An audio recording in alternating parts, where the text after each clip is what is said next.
I'm going to talk about how to upload your student scores into EADMS so that they can be analyzed.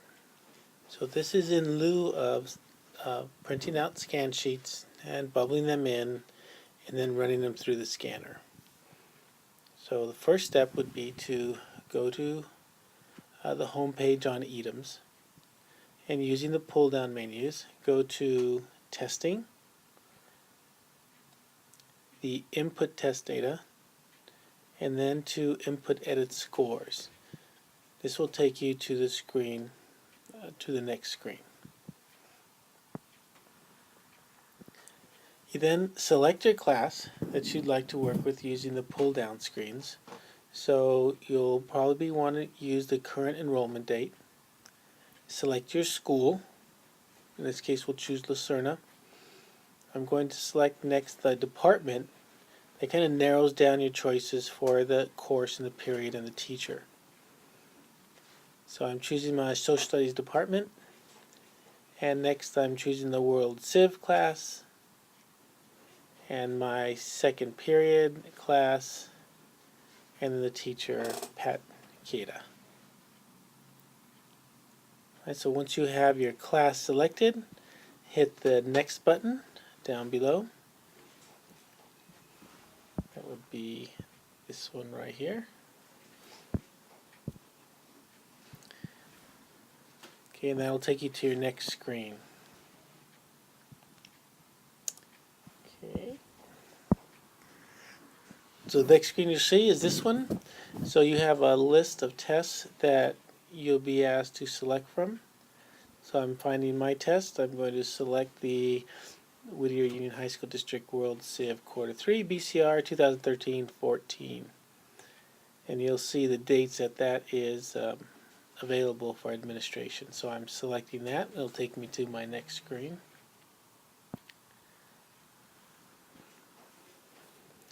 If you would like to input the entire class at once, then you're going to click on the radio button that says All Students at Once. You do have the option of clicking at one student at a time. So let's say you've completed all the students one time and then an absent student turned in and took the test another time, and you can edit that student and input their scores only and save. That's where you would use the one student at a time. But if you're inputting all the class at the same time, choose All Students at Once. Now there's a little warning.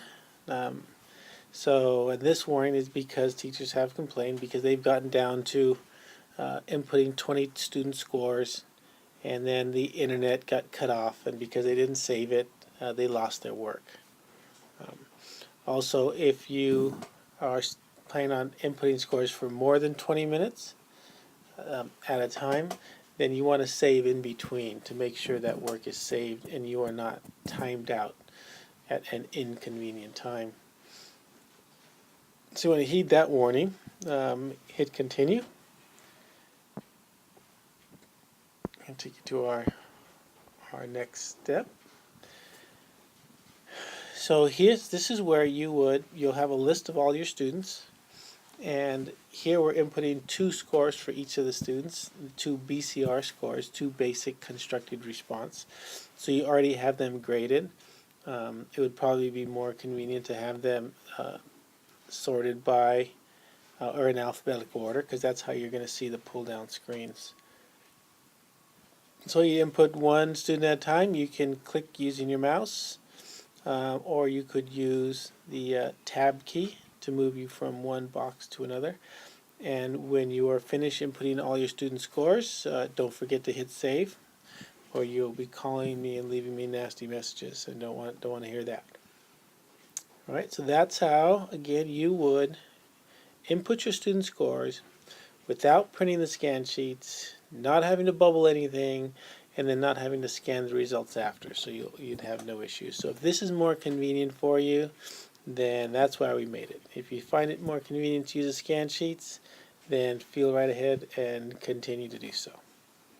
All right, if you have any other questions, you can call me at extension 1197. Thank you.